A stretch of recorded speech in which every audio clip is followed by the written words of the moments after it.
Dokter bilang kalau misalnya sampai usia 16 minggu ini janinnya kecil dan kistanya membesar, kita akan operasi. Baik, saya dan suami berdoa setiap malam, tumpang tangan dia di perut saya.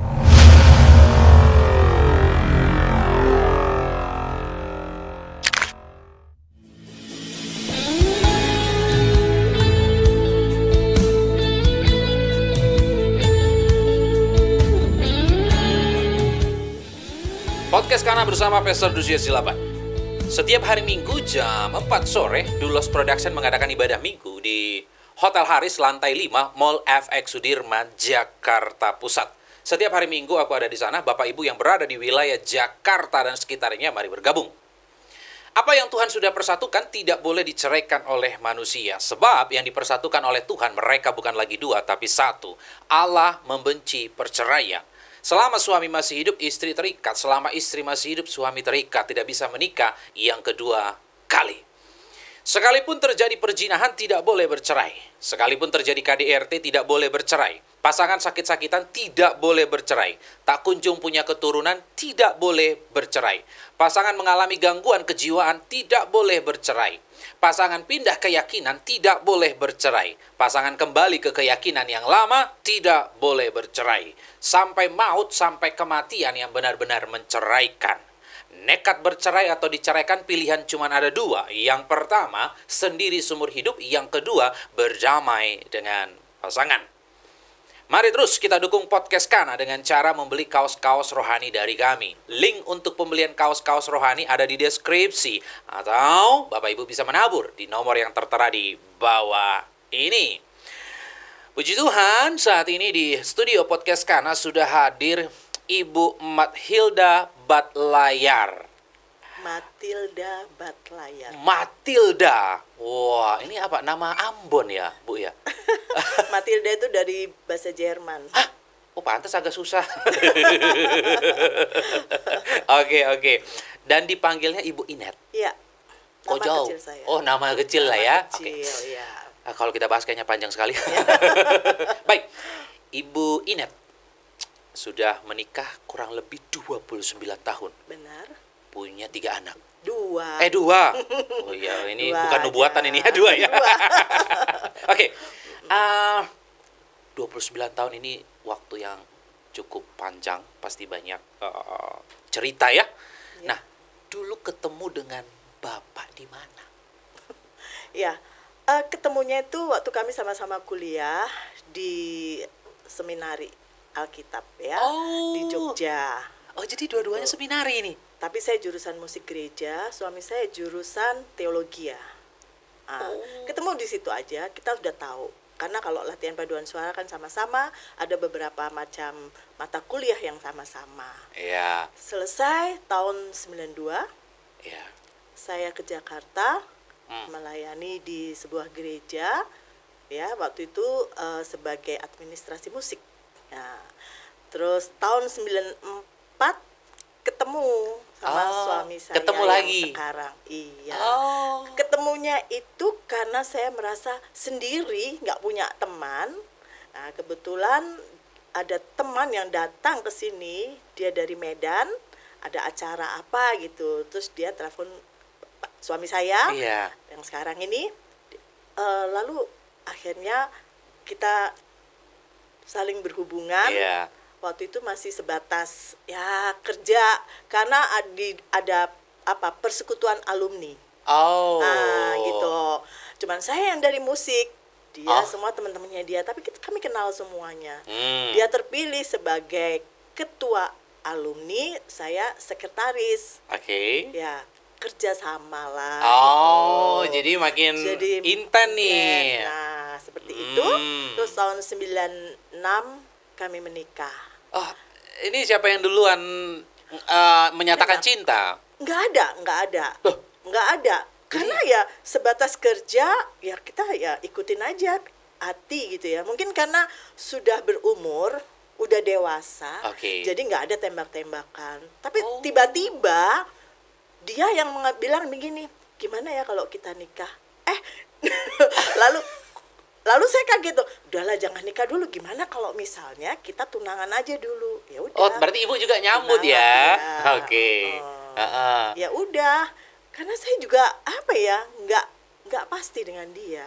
Karena kami itu bumi langit. Kenapa berantem terus? Dia terlalu pendiam, Ibu? saya terlalu cerewet. Terlalu banyak ngomong kali ya gitu. Urat malunya udah nggak ada gitu. Dan karena apa ya, karakter yang berbeda itu, akhirnya kami waktu pacaran tuh putus nyambung. Ya aneh aja gitu, pacaran seperti kayak patung. Ya kan, kalau dia nggak ditanya dia nggak mau ngomong, ya kan. Jadi saya kayaknya susah mau mengambil satu keputusan. Putus nyambung juga. Iya, komunikasi nggak lancar ini. Iya, betul. Gimana dong? Tapi ya udah, banyak teman-teman juga yang bilang ke saya, kamu yakin mau sama Ricky? Iya. Iya, akhirnya begitu. Oh, akhirnya mantap memutuskan. Mantap. Apa yang membuat ibu yakin dengan pernikahan? Ya, waktu itu saya baru pertama kali ketemu dengan calon mertua. Ada satu hal yang membuat saya kurang nyaman dalam pembicaraan pada saat itu pertama kali. Ya. Saya nangis.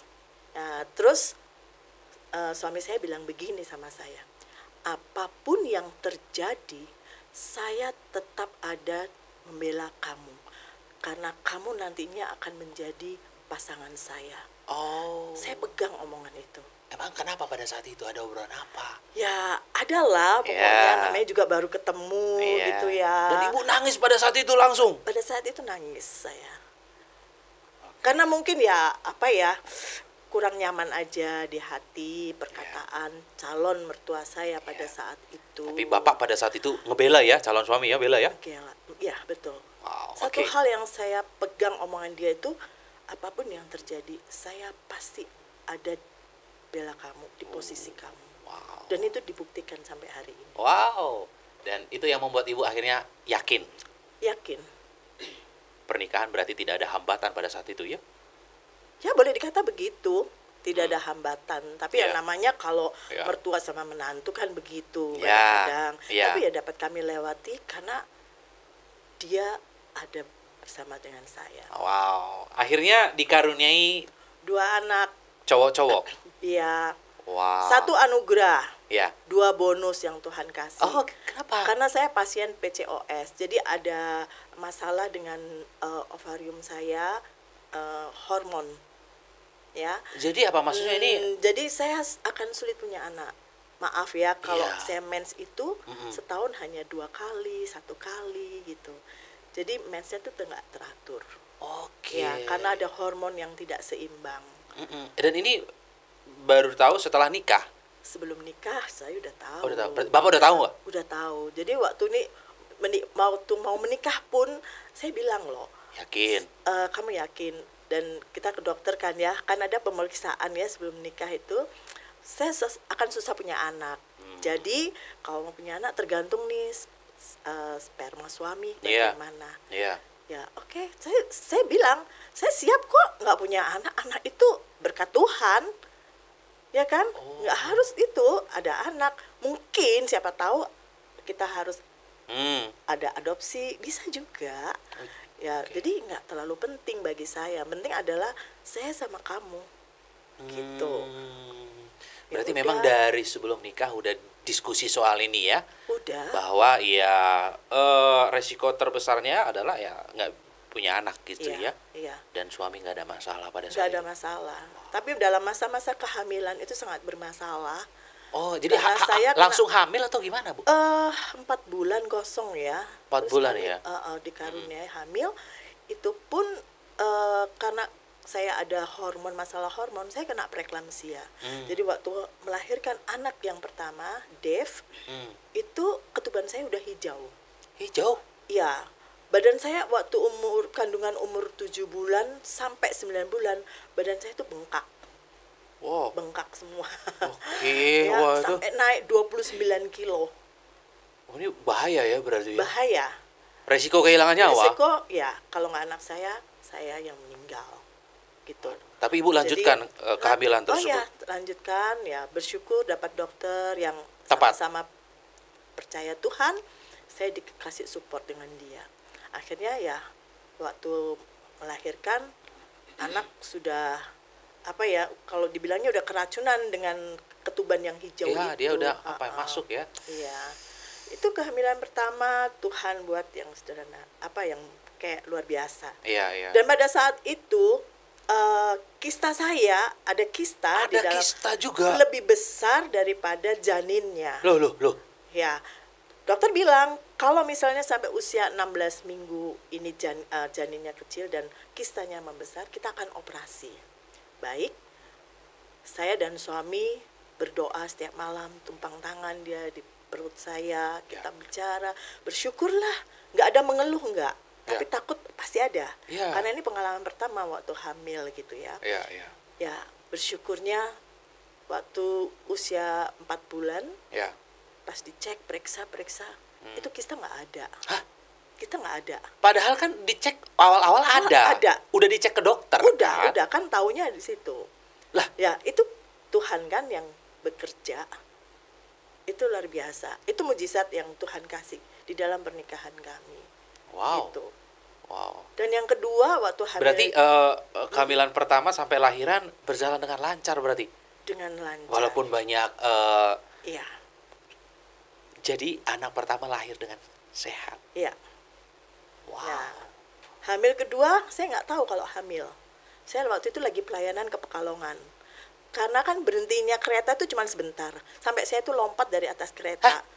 Saya nggak tahu kalau lagi itu hamil. Ya, waktu selesai pelayanan, saya rada mual-mual. Terus teman sepelayanan itu bilang, hamil kali? Enggak lah. Tapi karena untuk meyakinkan, karena memang saya mersnya nggak teratur, jadi nggak tahu. Akhirnya periksalah ke dokter dan betul ketahuan udah 7 minggu. Loh, 7 minggu? 7 minggu, saya nggak tahu, ya kan. Akhirnya baru hari ini periksa ke dokter, pulang malam, saya pendarahan, terus datanglah ke dokter lagi disuntik penguat. Saya harus istirahat 3 bulan, nggak boleh bergerak, bed rest. Suami saya yang ngurus anak saya dan bersyukur lahir dengan selamat.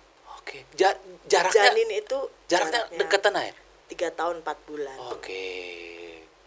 Semua kehamilan mengalami resiko tinggi, tapi saya bersyukur Tuhan memberikan anak-anak yang luar biasa. Sampai sekarang mereka udah dewasa dan mereka jadi musisi. Oh, jadi musisi. Berarti ini nurun dari ibunya nih. Dari bapaknya juga. Oh, bapaknya. Suami saya pinter main gitar. Oh. Kakek saya dia pemain biola. Papa saya pemain saksofon dan gitar. Saya dipaksa papa saya untuk main piano, tapi saya nggak suka. Dipaksa, berarti bisa. Bersyukur itu. Oke. Dan mereka tumbuh jadi anak-anak yang takut akan Tuhan ya. Ya, bersyukur seperti itu. Apa rahasianya nih? Kok bisa mendidik anak-anak menjadi anak-anak yang takut akan Tuhan? Rahasianya kami mau tunduk aja sama Tuhan. Wow. Nggak gampang pada saat itu karena saya nggak tahu bagaimana sih menjadi seorang ibu. Nggak ada sekolah untuk menjadi orang tua. Jadi waktu saya punya anak, kami berdua sama suami berdoa sama Tuhan. Tuhan tolong berikan kami hikmat bagaimana mendidik anak-anak di dalam Tuhan. Karena kami melayani bersama, kami tidak ingin terlalu fokus kepada jemaat. Dan bersyukur Tuhan berikan suatu komunitas waktu itu sekolah bina iman keluarga gitu. Jadi kami masuk dalam komunitas itu. Boleh sebutkan namanya? Boleh. Sekolah bina iman keluarga sahabat Kristus. Yaitu kami masuk di dalam situ. Syaratnya satu sebetulnya sih. Orang tua melakukan perannya sesuai dengan Ulangan 6 ayat 4 sampai 9. Jadi komunitas ini menolong orang tua untuk melakukan perannya dengan benar sesuai dengan Ulangan 6 ayat 4 sampai 9. Oke. Jatuh bangun ya? Jatuh bangun kami. Kenapa? Karena berarti gagal juga. mengalami kegagalan lah. Namanya Nggak anak-anak gampang. ya. Oh. Kami. Karena kami tuh harus konsisten lakukan komitmen. Apa yang diajarkan di kelas, ya, itu kami harus lakukan di rumah. Kami harus menjadi teladan bagi anak-anak kami. Betul. Gak mungkin kami bilang, ayo baca firman Tuhan, tapi kami gak membaca firman Tuhan. Iya. Sayangi, kasihi orang lain, perhatikan, tapi kami gak memperhatikan. Oh, iya. Bagaimana mungkin? Kami jatuh bangun juga karena kami ada beberapa kali berbenturan dengan pelayanan di gereja. Oke. Kami nggak bisa ikut, padahal kalau mau ya kami bisa, tapi kami nggak bisa memilih. Jalan satu-satunya ya udah suami yang ke gereja, Ya. saya yang ngantar anak-anak. Jadi komitmen itu yang kami pegang. Kenapa Ya. sekarang kami bisa menikmati hasilnya? Iya. Komitmen menjadi teladan Ya. iman dan teladan hidup bagi anak-anak. Betul. Seperti itu. Waktu ibu menikah dengan bapak, berarti ibu tahu ya bahwa bapak akan menjadi hamba Tuhan ya, Iya, pendeta lah. ya. Ibu siap menjadi istri seorang pendeta. Siap nggak siap? Harus siap dong. Hmm. Iya kan? Mm-mm. Kalau mendampingi dia sebagai seorang istri hamba Tuhan, saya harus siap. Mm-mm. Tapi menjadi teladan bagi anak-anak ini loh. Ini yang karena banyak juga hamba Tuhan jatuh ya. Ya, Pelayanan hebat. betul. Karena saya sering mendengar teman-teman saya kecewa dengan orang tuanya Hmm. yang seorang hamba Tuhan sehingga dia tidak mau menikah dengan hamba Tuhan. Oh. Teman saya sama-sama di seminari Iya. mengatakan demikian. Wow. Saya nggak kebayang gimana, terus dia cerita Iya. bahwa mengalami hal yang kurang nyaman gitu Iya, ya, iya. sehingga dia memutuskan Iya. nggak mau aku yang namanya nikah dengan pendeta. Ini tamparan sekali buat para pendeta-pendeta yang gagal menggembalakan anak sendiri. Ya, kami takutnya begitu, berhasil menjadi teladan buat Jemaat. jemaat, tapi ini di rumah kita nggak menjadi teladan. Ya. Berhasil menginjili orang, tapi di rumah nggak berhasil memuridkan anak sendiri. Itu takut. Ya, apalagi ada anak pendeta akhirnya meninggalkan kekristenan. Ya, betul. Bapaknya pendeta gembala. Ya, Yang salah nggak mungkin anak dong. ya nggak bisa bilang ya salah anak. Dia lihat teladan orang tuanya. Ya, dia teladan. Karena memang betul ada banyak para pendeta, hamba Tuhan, ya sibuk melayani. Ya. Terlalu sibuk. Ya, jadwal padat. Anak sendiri lupa dikasih firman. Ya, Sehingga anak tumbuh tanpa ya peran orang tua. betul. Ya, banyak akhirnya yang pacaran beda iman, banyak yang terjerumus ke dalam ya obat-obatan dan lain-lain, pergaulan bebas. Ya. Jadi tidak jaminan menjadi seorang anak pendeta. Bukan kebetulan, memang Tuhan menaruh hati kepada saya dan suami untuk kami fokus. Banyak orang bilang nomor satu itu pasti Tuhan. Kami enggak. Nomor satu adalah keluarga, bagaimana kita bisa memenangkan keluarga dulu, merebut hati anak-anak ini dulu. Tentunya Tuhan itu yang terutama. Iya. Yang terutama, bukan Ya. nomor satu, terutama. Terutama. Nomor satu keluarga. Ya. Bagaimana kita bisa melayani anak-anak ini dulu, baru kami bisa melayani orang lain. Ya. Ya, mungkin ada orang-orang yang tidak sepaham dengan kami, Hmm. nggak apa-apa. Ya. Tapi aku sepaham. Aku Terima setuju. kasih. Jadi memang dimulai dari rumah dulu lah. Ya, Ya, dimulai dari rumah dulu baru rumah Tuhan. Jangan sampai nomor satu rumah Tuhan baru rumah sendiri gitu ya. Buat apa hebat di rumah Tuhan tapi di rumah sendiri kacau balau. Ya, sangat menyedihkan ya. Bagaimana menurut Ibu tentang anak-anak sekarang yang apa ya bisa dikatakan tuh benar-benar mengikuti zaman. Zaman kan semakin kacau ya, karena memang menjelang kedatangan Yesus yang ke dunia, yang kedua ke dunia, memang manusia akan semakin error, ya semakin gila. Bagaimana pendapat Ibu melihat anak-anak di zaman sekarang yang ikut-ikutan dengan perkembangan zaman? Kayaknya hal biasa bagi mereka. ya, mungkin hal biasa. Tapi bagi saya sangat mengkhawatirkan kondisi yang seperti itu. Karena kan anak-anak ini nantinya kan penerus ya. Ya, penerus bangsa kita. Iya. Kalau sampai mereka tidak peduli dengan hidup mereka, yang ikut-ikutan bagaimana. Tapi yang saya khawatirkan adalah orang tua mereka. Tentunya anak-anak bisa seperti itu karena apa? Kan kita harus Ya. cari ya. Ya. Karena kalau saya lihat lagi dengan pengalaman kami, tentu saja ini pengalaman pribadi Ya. yang tidak sempurna. Ya. Karena sampai saat ini kami masih terus diproses menjadi orang tua yang benar bagi anak-anak, walaupun anak-anak kami sudah dewasa. Ya. Tapi itu semua harus dilakukan, mengenalkan Tuhan Ya. kepada anak-anak sejak mereka masih kecil, Hmm. supaya nggak ikut-ikutan, ya kan? Ya, ya. Anak saya dua-duanya musisi, Ya. tapi mereka mempunyai komitmen Ya. untuk menjadi musisi yang menjadi garam dan terang sesuai Wow. dengan Ya. mereka sebagai anak-anak terang. Ya, ya. Ah. Jadi bagaimana mereka membuat lagu yang bisa menjadi berkat bagi orang lain, Ya. dan ketika orang lain mengenal mereka, Ya. mereka bisa merasakan Kristus ada di dalam diri mereka. Wow. Berarti anak-anak banyakan di sekuler ya bermain musiknya ya? Ya, Wow. memang mereka ngarang lagu sekuler, tapi Ya. mereka juga terlibat di dalam pelayanan gereja. Oh. Mereka juga diundang untuk ke gereja lain, Oh. untuk apa tuh namanya, memberikan Ya. Kesaksian pujian gitu. pujian, Ya. terus kayak talk show tentang pengalaman mereka, ya Ya. seperti itulah. Berarti ini adik kakak cukup deket ya? Sangat dekat, Wow. sangat dekat. Biasanya ada juga yang berantem terus. Ya. Mungkin kalau dihitung dengan tangan, kehitunglah berapa kali mereka bertengkar. Aduh, bertengkarnya mecek-ecek soal lapar, ngantuk, Ya. atau apa ya? Ya, Oke. paling lapar sama ngantuk lah, itulah. Hal sepele lah, ya Hal nggak, sepele. bukan besar. Ya. Wow, ini berarti Tapi selebihnya enggak. aman ya. Wow, jadi ini keberhasilan orang tua dalam mendidik anak. Hanya bisa bersyukur sama Tuhan.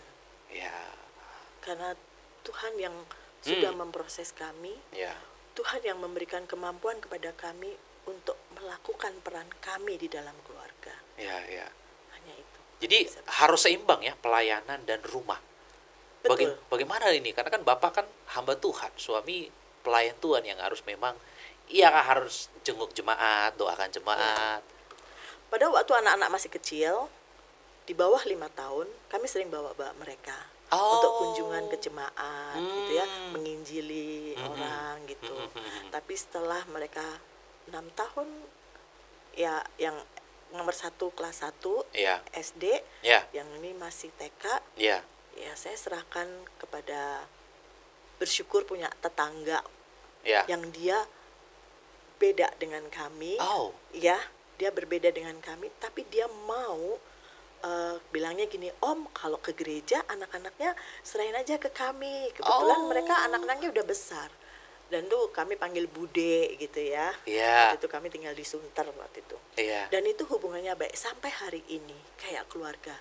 Tapi mereka tidak seiman dengan kami. Tapi kami cukup baik, sangat baik hubungannya. Wow. Bagaimana pendapat Ibu? Apakah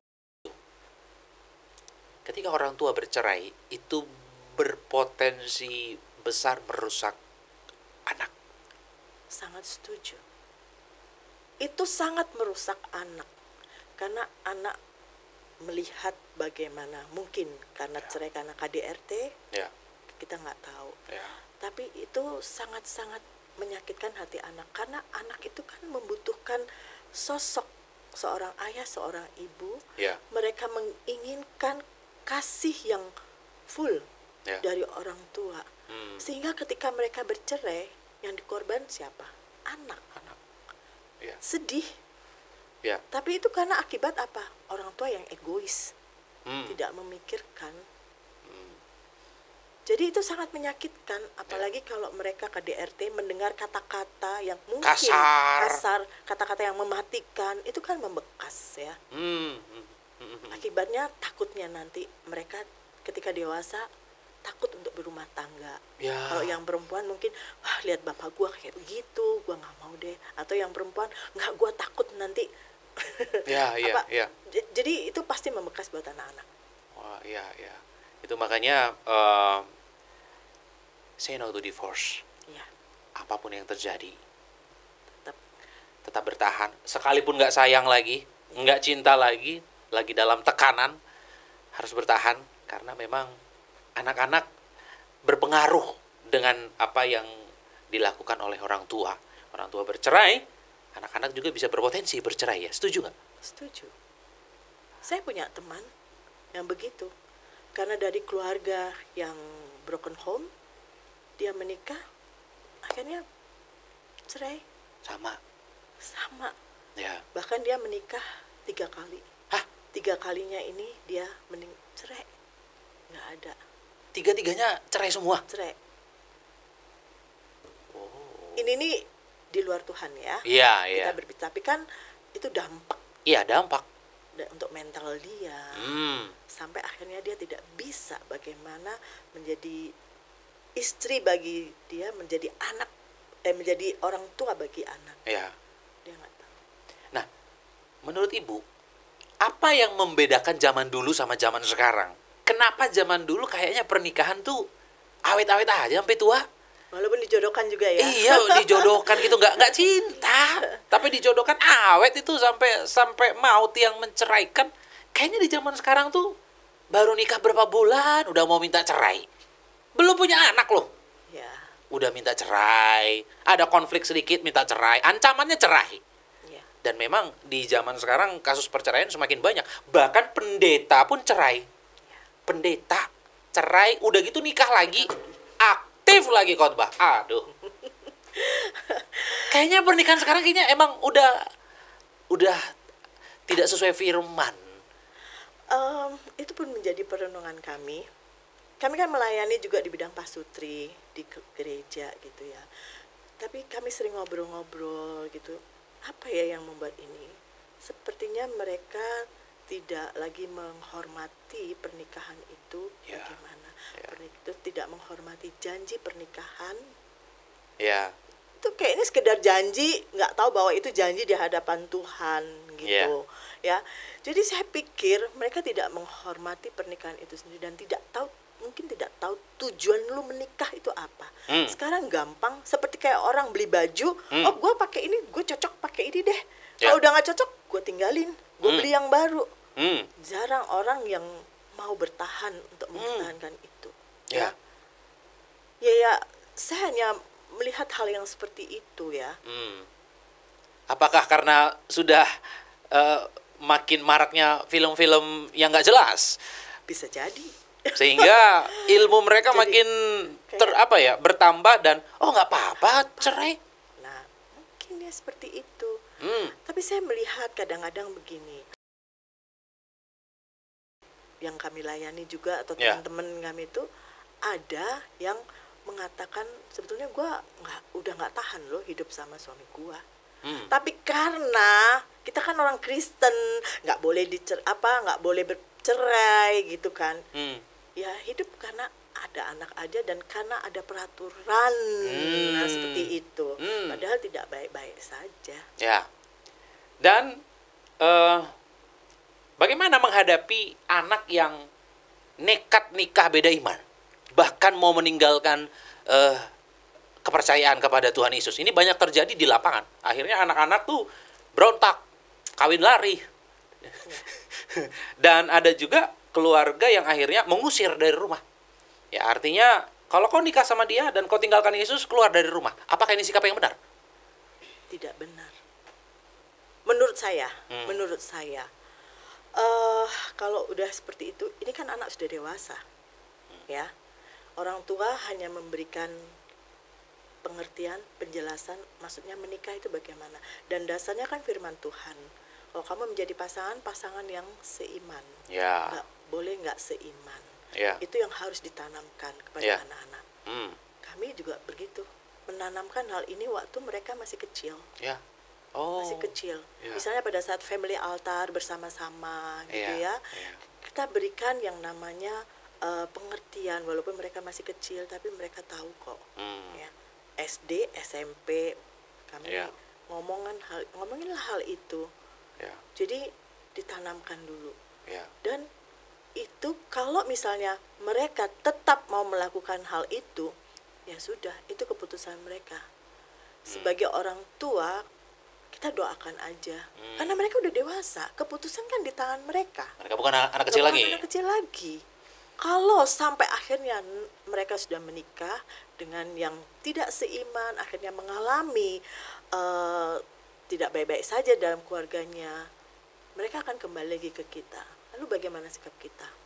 Tentu kita menerima dong, mendoakan dia. Ya. Dan kita kalau bisa bilang bersatu lagi. Ya. Ya. Tapi ini hanya mungkin sinetron kalau ada yang kayak gini. Karena anak saya juga belum menikah ya. Ya. Jadi mungkin nggak tahu. Ya. Tapi kalau mengalami hal itu saya juga nggak tahu harus bagaimana, karena pacar anak saya juga sama-sama udah percaya Tuhan. Karena kami sudah ngomongin dari kecil pasangan itu harus yang Seiman. Jadi dari orang tuanya dulu sih. Iya, iya. Dan Ibu nulis buku ya. Ya. Judulnya apa? Ini buku ini saya tulis berdasarkan pengalaman pribadi saya. Berteologi dengan anak, kenapa tidak? Oke. Ini pembicaraan saya dengan anak-anak waktu mereka dari umur 5 tahun sampai 10 tahun lah. Oh, ini ya.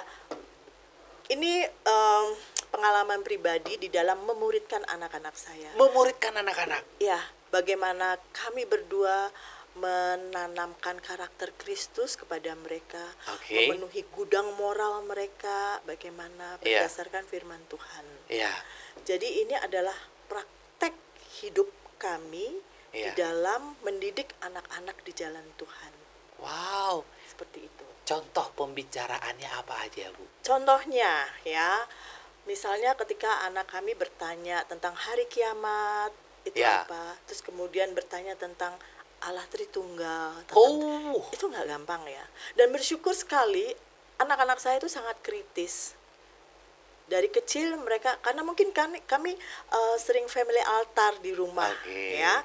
Jadi itu membuat pintu komunikasi itu sangat enak. Jadi mereka bertanya apapun tentang ciuman itu bagaimana.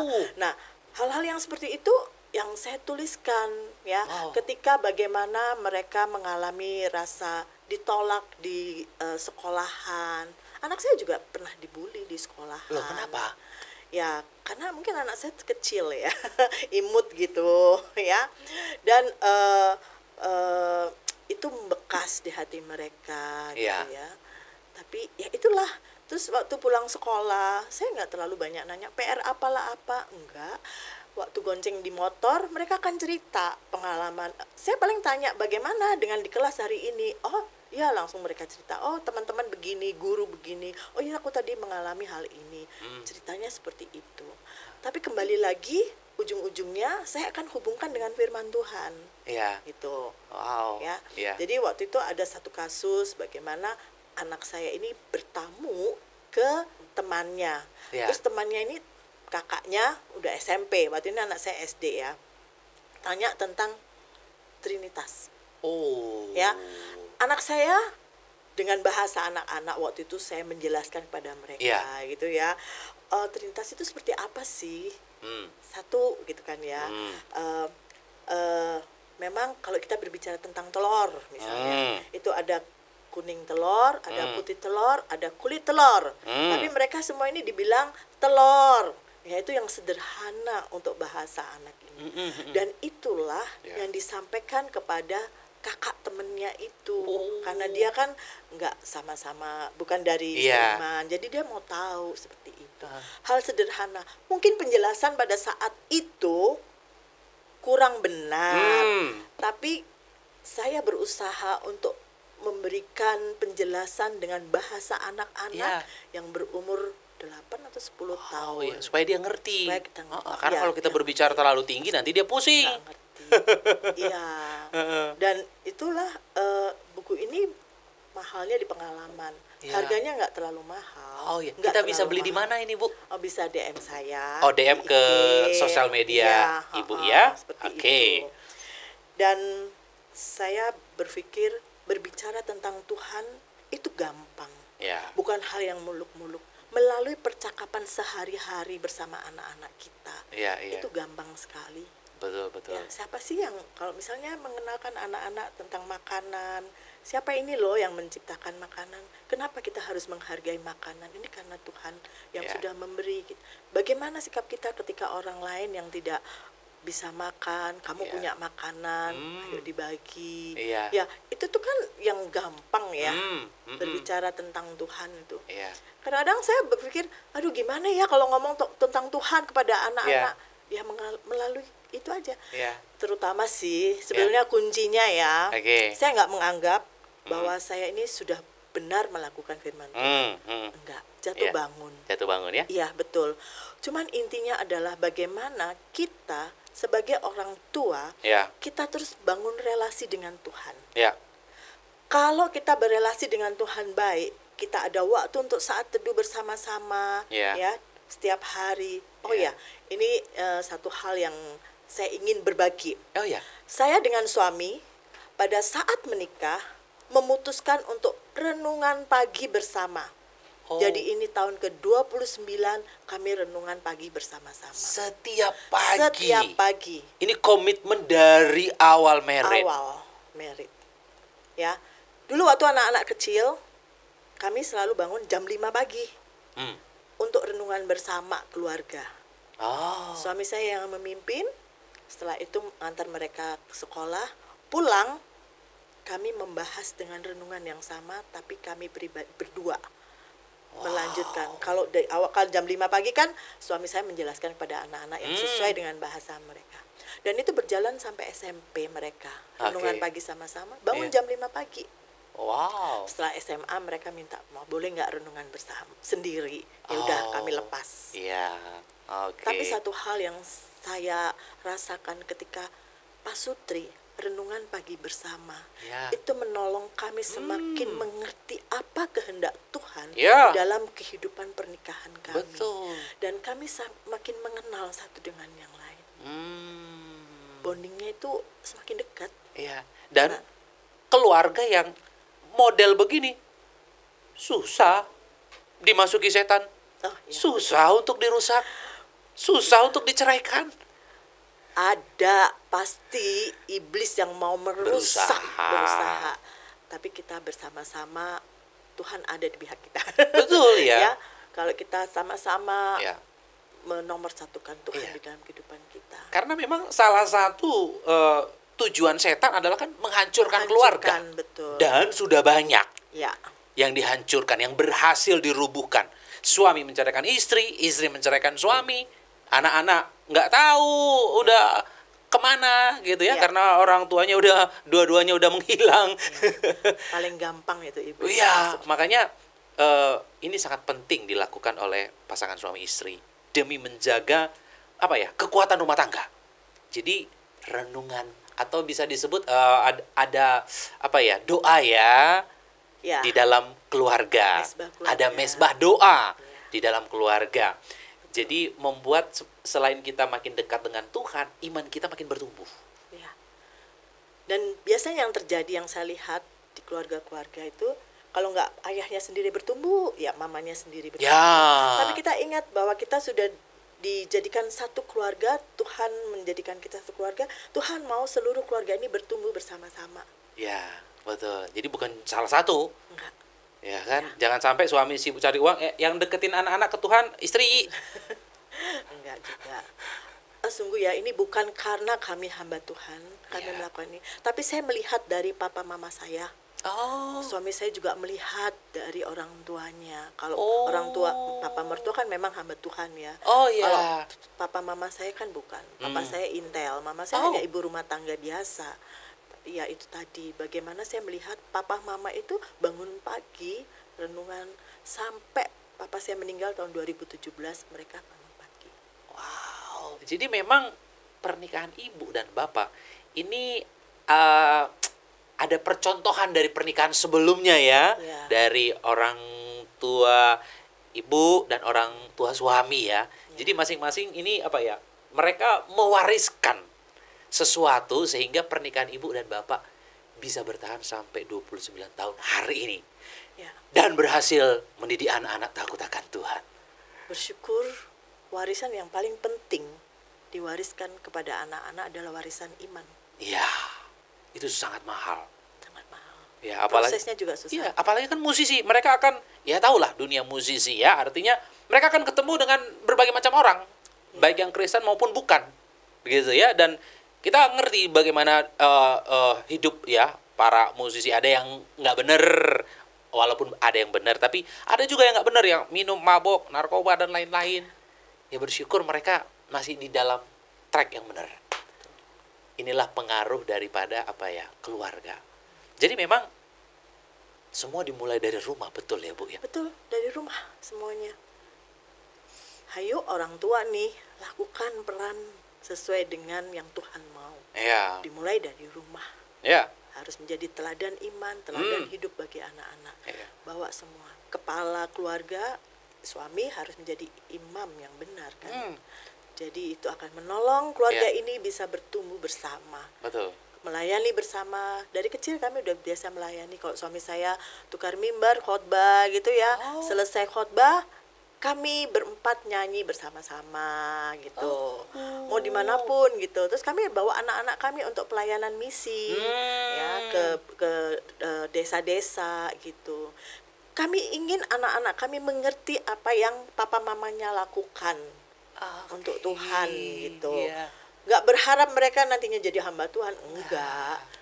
Jadi suami saya bilang, kalau mau melayani Tuhan itu nggak harus jadi hamba Tuhan Iya. full-timer, tapi profesi kamu apa, layani Tuhan dengan sungguh-sungguh. Iya, betul. Dan itulah, seperti itu. Ya. Jadi kami akhirnya merasakan bertumbuh bersama-sama di dalam Tuhan itu enak. Iya, ya. Wow. Jadi mendidik anak-anak bukan hanya soal perkataan, Ya. tapi harus praktek. Karena ada banyak orang tua yang kamu gereja ya? Ya, dia sendiri nggak ke gereja. Ya. Terus ada juga seorang bapak yang marahin anaknya ngerokok, dia sendiri masih ngerokok gitu ya.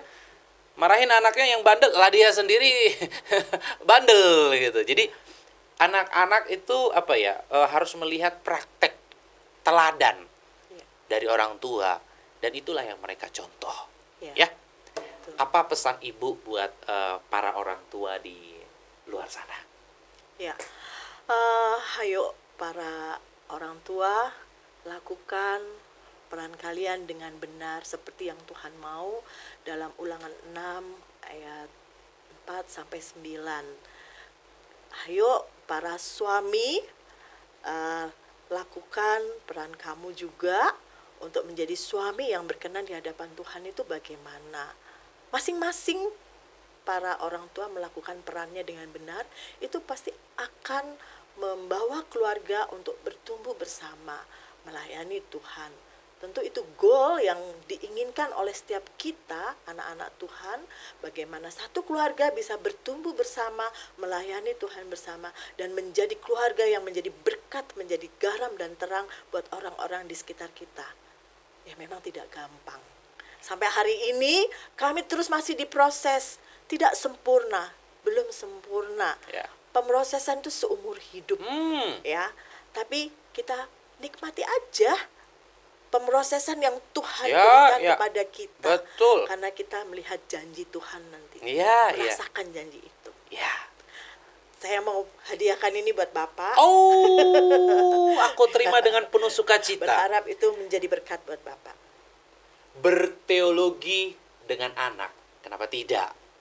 Berarti kita juga harus mempersiapkan diri supaya minimal punya teologi yang benar, supaya nanti mampu menjawab pertanyaan-pertanyaan anak. Jangan sampai anak kita nanya soal ketuhanan atau tentang Alkitab, kita suruh dia untuk udah di sekolah minggu aja sama guru sekolah minggu. Kadang-kadang itu yang terjadi kalau urusan itu udahlah sekolah minggu hamba Tuhan yang itu. Tapi ingat loh, bukan karena saya hamba Tuhan Ya. terus berteologi, enggak. Ya. Kita bisa berbicara tentang Tuhan karena relasi kita dengan Tuhan. Itu yang benar. harus benar. Jadi memang ya pastikan kita punya hubungan dengan Tuhan Ya. supaya bisa jawab ketika anak juga bertanya seputar Tuhan. Ya. Jangan sampai kita bingung. Jangan sampai kita suruh saat sekolah minggu aja nanya. Aduh, terima kasih Ibu Inet sudah bersaksi, sudah mampir di podcast Kana. Sama-sama. Setiap hari Minggu jam 4 sore dulu mengadakan ibadah minggu di Hotel Haris lantai 5 Mall FX Sudirman Jakarta Pusat. Setiap hari Minggu aku ada di sana. Bagi Bapak Ibu yang berada di wilayah Jakarta dan sekitarnya, mari bergabung. Bagi Bapak Ibu yang rindu bersaksi di podcast Kana, Bapak Ibu bisa hubungi kami lewat DM Instagram Dulos Production dan DM TikTok Dulos Production. Kesaksian hanya seputar pernikahan dan tinggal di wilayah Jabodetabek. Apa yang Tuhan sudah persatukan tidak boleh diceraikan oleh manusia. Sebab yang dipersatukan oleh Tuhan, mereka bukan lagi dua tapi satu. Allah membenci perceraian. Selama suami masih hidup, istri terikat. Selama istri masih hidup, suami terikat. Tidak bisa menikah yang kedua kali. Sekalipun terjadi perzinahan, tidak boleh bercerai. Sekalipun terjadi KDRT, tidak boleh bercerai. Pasangan sakit-sakitan, tidak boleh bercerai. Tak kunjung punya keturunan, tidak boleh bercerai. Pasangan mengalami gangguan kejiwaan, tidak boleh bercerai. Pasangan pindah keyakinan, tidak boleh bercerai. Pasangan kembali ke keyakinan yang lama, tidak boleh bercerai. Sampai maut, sampai kematian yang benar-benar menceraikan. Nekat bercerai atau diceraikan, pilihan cuma ada dua. Yang pertama, sendiri seumur hidup. Yang kedua, berdamai dengan pasangan. Mari terus kita dukung podcast Kana dengan cara membeli kaos-kaos rohani dari kami. Link untuk pembelian kaos-kaos rohani ada di deskripsi atau Bapak Ibu bisa menabur di nomor yang tertera di bawah ini. Sampai ketemu lagi di podcast Kana berikutnya. Say no to divorce.